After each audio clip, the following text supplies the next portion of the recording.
ফের অশান্ত বাংলাদেশ।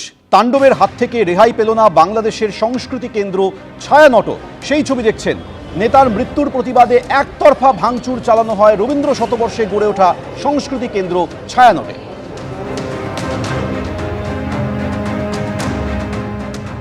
বহু নথি, বই, বাদ্যযন্ত্রের নিদারুণ ক্ষতি হয়েছে। গোটা অফিসটা ভাঙচুর করা হয়েছে, তাণ্ডব চালানো হয়েছে। সেই ছবি ধরা পড়েছে, দেখতে পাচ্ছেন। বাংলাদেশের সংস্কৃতি কেন্দ্র ছায়ানটে তাণ্ডব চালিয়ে কার্যত ধ্বংস করে দেওয়া হয়েছে অসংখ্য স্মৃতি।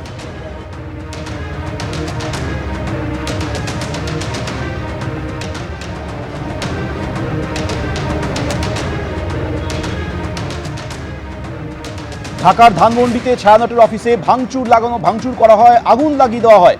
1961-তে গড়ে ওঠা ছায়ানটের সংগ্রহের কেন্দ্রে ছিল রবীন্দ্রনাথ ঠাকুরের লেখা বহু গ্রন্থ।